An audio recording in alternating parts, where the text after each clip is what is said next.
Okay, in this tutorial, I'm going to show you how to create holes inside bones or other meshes inside Modo. So let's say you have a 4-polygon mode or 4-polygon area that you want to create a hole in the center of that via the vertex there.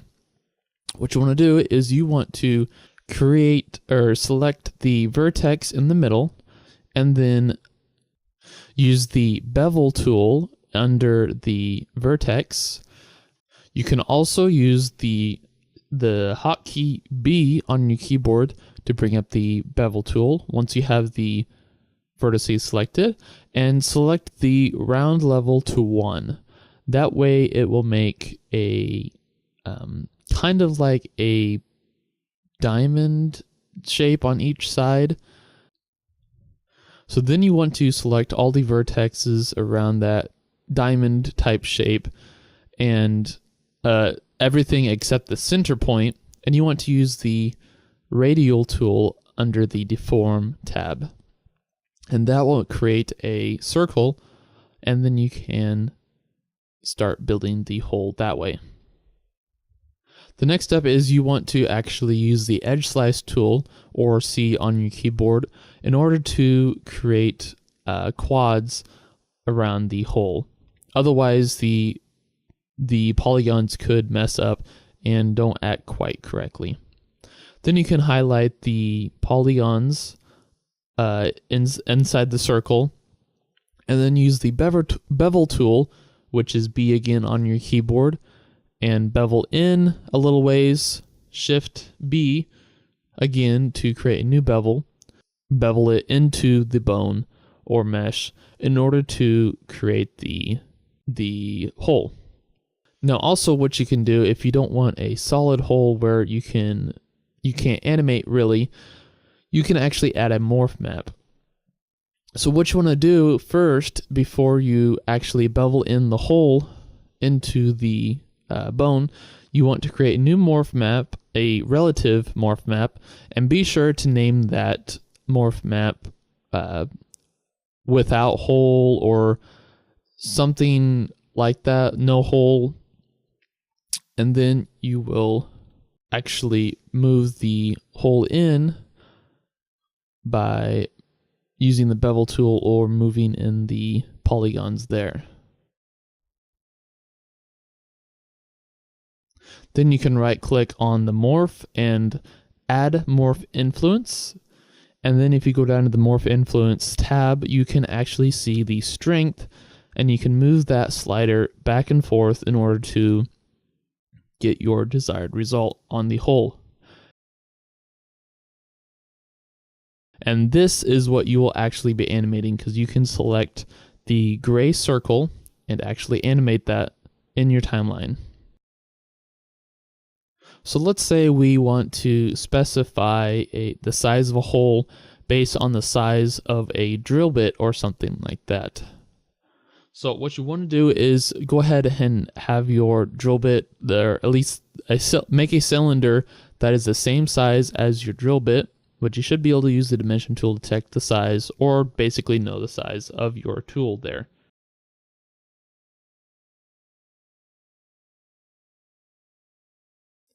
Once you have your cylinder created to the correct scale of your drill bit or the hole that needs to be, you need to use mesh constraint, which is at the top of your toolbar at the top, and select it so that it is selected on background.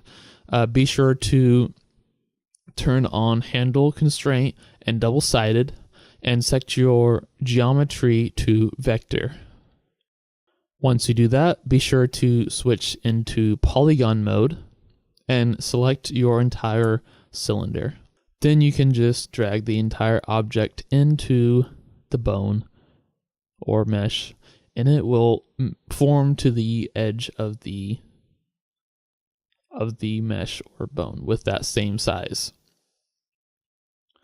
Then you can switch back to your bone or mesh, whichever tool or item you're going to drill a hole in, and then you want to use the edge slice tool, which is C on your keyboard for the hotkey.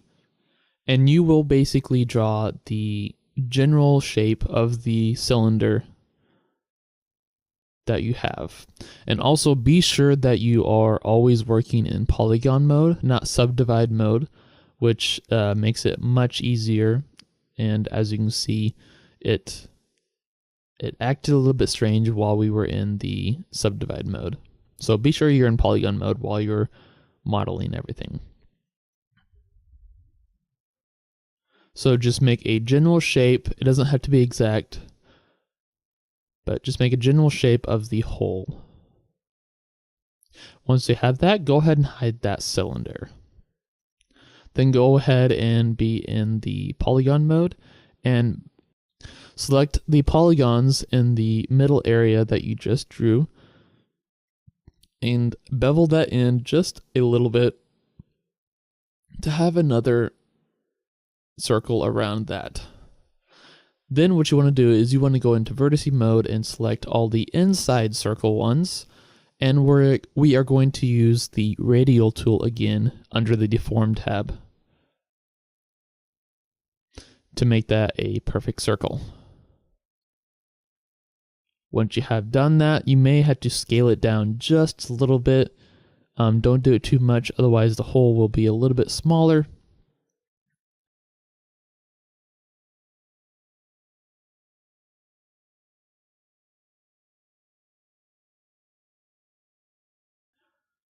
And then once you have those, go ahead, select all of the inside polygons and delete those. Then you want to highlight the outer ring of vertices, and once again use the radial tool again.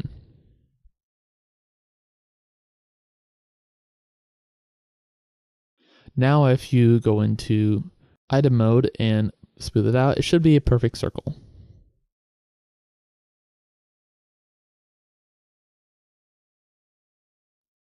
And be sure to use your loop slice tool, which is Alt-C on your keyboard, in order to get the geometry back to quads instead of strange polygon shapes.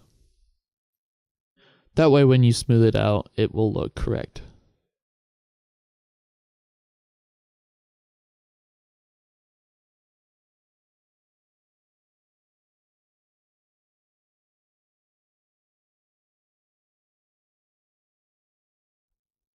Once you have that, go ahead and create a polygon in the center by pressing the P tool.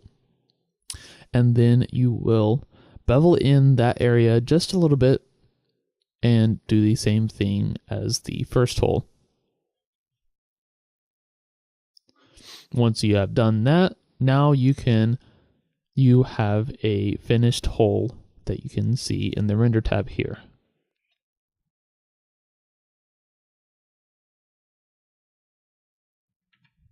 So let's say you want to create a template directly from the cylinder here. So what you can do is you need to be sure to lower the polygon count on the template, so that is a little bit more useful. In this case, we used 12 edges, so if you have more than that, you can delete. However, a little bit more, a little bit less won't matter too much. So once again, we are going to use the mesh constraint, and be sure to select the vertices at the end of the circle and be sure to make them flat again using the negative scale. And once you have done that, go ahead and be sure to select handle constraint double-sided and geometry on vector mode, and go ahead and slide that template into the bone or mesh. Once you have the template in place, go ahead and select the polygon that is against the bone, which it should be a curve shape.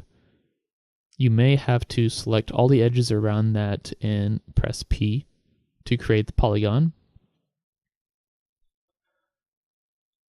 And go ahead and copy that polygon and paste it onto the bone mesh or the mesh that you're going to create a hole in.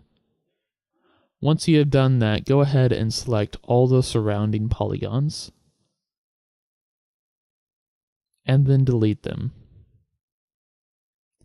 Once you have done that, go ahead and select the polygon and flip it so that it is facing the same way as the others. And then go ahead and hide your template.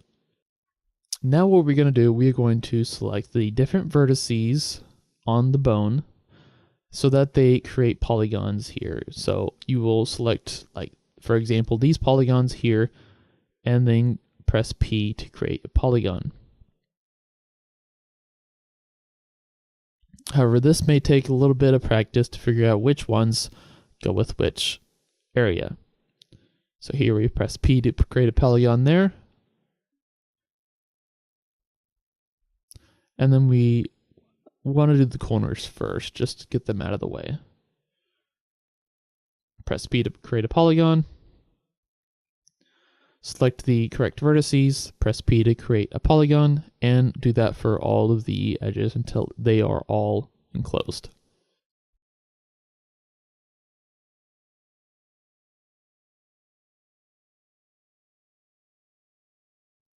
And be sure to create quads or triangles instead of 5-sided polygons. This way the render will look much better, and when you smooth it, it doesn't act very strange. So here we are just testing out just to make sure the smoothing is working properly. And continue on to create polygons for each area. And notice how we are making triangles and quads. And if we cannot make those quads or triangles for creating the polygons, we always use the edge slice, which is C on your keyboard. So we always end up with triangles or quads in our model.